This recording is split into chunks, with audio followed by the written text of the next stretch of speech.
How does this become this? What is going on, my friends? Hank here with a quick bit of World War II history for you today. I wanted to discuss the story behind one of the newest additions to the studio here. And you know what? I will let it introduce itself. This right here is the small but mighty Acme 470 clicker, which you probably recognize if you've seen pretty much any movie or TV show about Operation Overlord, the Allied invasion of Normandy in 1944, or as it's commonly known, D-Day. And if you don't recognize the object itself, you probably have heard that iconic click.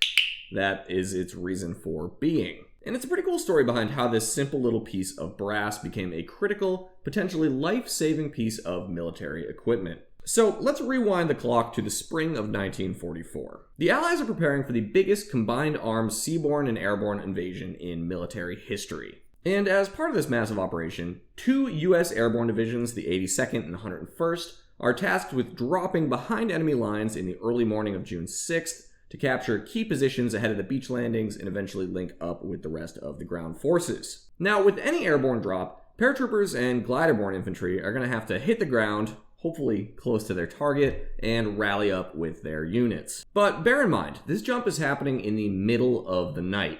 The boys of the 82nd and the 101st took off from England around 10 p.m. on June 5th, and they jumped out into the cold night over France between 12:30 and 2 a.m. on the morning of June 6th. So when those guys hit the ground, they couldn't see jack, aside from a little bit of moonlight. Knowing that this would be an issue, the brass in charge of the Normandy jumps had to come up with a strategy to help their troops find each other in the black of night and minimize the risk of friendly fire incidents, or perhaps worse, mistaking a group of German soldiers for friendlies. Now, there was a verbal countersign, which we're going to get to in a minute here, but Major General Maxwell Taylor, the commander of the 101st Airborne, he had another idea. Taylor had been involved with prior airborne operations in Italy as part of the 82nd, and he led the training efforts for the 101st in England in the lead up to D-Day.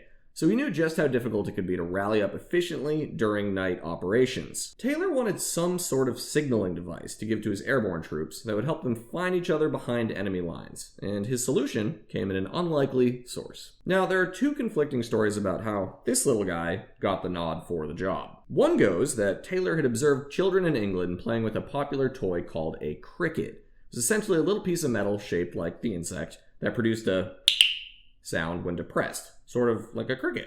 The other goes that Taylor had seen some big band and orchestra leaders using little brass clicking devices as timekeeping metronomes when they were practicing with their musicians, sort of like you saw in the beginning. You see how that would work. Now, either way, General Taylor decided that he wanted his boys to each have one of these little crickets for identification purposes when they dropped into occupied France. He placed a pretty massive order of 7,000 of these simple clickers with the J. Hudson & Co. Company in Birmingham, England, who mostly, up to that point, had made whistles. And the J. Hudson Company rushed to crank out enough of these clickers so that they'd be ready to go for the morning of June 6th. So Taylor gives each one of his guys a clicker, and the formal instructions to use them as so. If a trooper suspected that there was infantry movement within earshot and was unsure if they were friendlies or enemies, he could produce one click from the clicker. That would be the call. And if a fellow paratrooper heard that single click, he would respond with 2 clicks as the response. Now, if that second party responded correctly, then the troopers knew that it was safe to link up, but if not, they had to assume that whatever that disturbance was could be the enemy. It's pretty cool, right? Now, I mentioned that General Taylor issued these to his troops in the 101st, but remember, the 82nd Airborne was also heavily involved in the Normandy landings. General James Galvin, who was the commander of the 82nd on D-Day, he wasn't interested in these clickers for his men.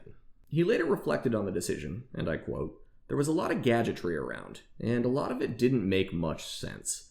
In Normandy, the 82nd only used an oral password. It's always more important to carry more ammunition, to stay alive, to fight, and to get there." Kind of throwing a little bit of shade at General Taylor there, if you ask me.